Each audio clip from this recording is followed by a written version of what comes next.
பெண் எஸ்பிக்கு பாலியல் தொல்லை கொடுத்த வழக்கில் முன்னாள் சிறப்பு டிஜிபி ராஜேஷ் தாஸுக்கு 3 ஆண்டுகள் சிறை தண்டனை உறுதி செய்யப்பட்டிருக்கிறது. இது பற்றிய கூடுதல் தகவலோடு இணைகிறார் எமது செய்தியாளர் பரணிராஜ். வணக்கம் பரணிராஜ். தற்போது விழுப்புரம் நீதிமன்றத்தில் தாக்கல் செய்யப்பட்ட மேல்முறையீட்டு மனு தீர்ப்பு குறித்த கூடுதல் விவரங்கள் என்ன பரணி? வணக்கம் சூர்யா.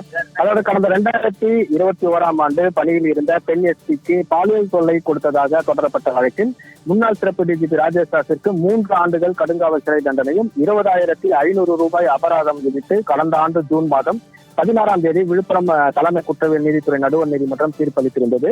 மேலும் ராஜேஷ் தாஸிற்கு உடந்தையாக இருந்ததாக செங்கல்பட்டு முன்னாள் எஸ்பி கண்ணனுக்கு 500 ரூபாய் அபராதம் விதித்தும் தீர்ப்பளிக்கப்பட்டிருந்தது.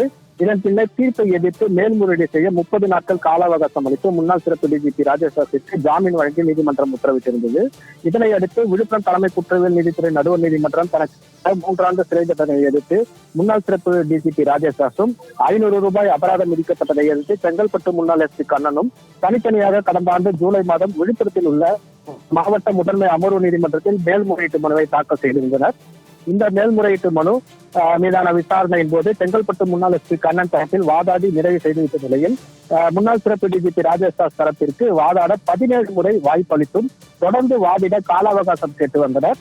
இதனால் கடும் அதிருப்தி அடைந்த விழுப்புரம் மாவட்ட முதன்மை அமர்வு நீதிமன்றம் கண்டிப்பாக வாதாடி உங்கள் தரப்பு வாதத்தை முன்வைக்க வேண்டும் என்றும், இல்லை என்றால் நேரடியாக தீர்ப்பு வழங்க நேரிடும் என்றும் முன்னாள் சிறப்பு டிஜிபி ராஜேஷ் தாஸிற்கு எச்சரிக்கை விடுத்திருந்தது.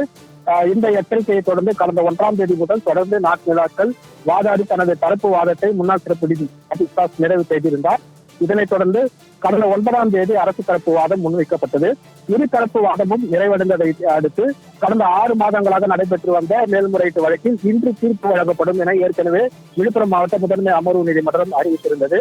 அதன்படி பெரும் எதிர்பார்ப்பிற்கிடையே விழுப்புரம் மாவட்ட முதன்மை அமர்வு நீதிமன்றத்தில் சில நிமிடங்களுக்கு முன்பாக வழக்கு விசாரணைக்கு வந்தது.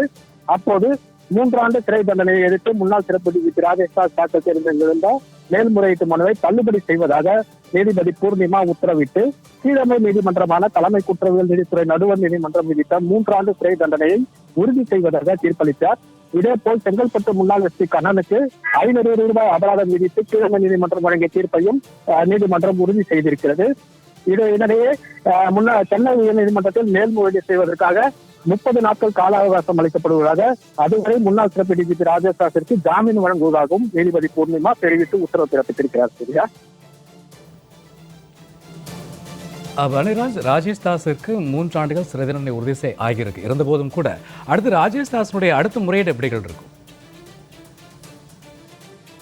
அதாவது கீழமை நீதிமன்றமான தலைமை குற்றவியல் நீதித்துறை நடுவர் நீதிமன்றம் விதித்த தீர்ப்பை எதிர்த்து விழுப்புரம் மாவட்ட முதன்மை அமர்வு நீதிமன்றத்தில் மேல்முறையீடு செய்திருந்தார்.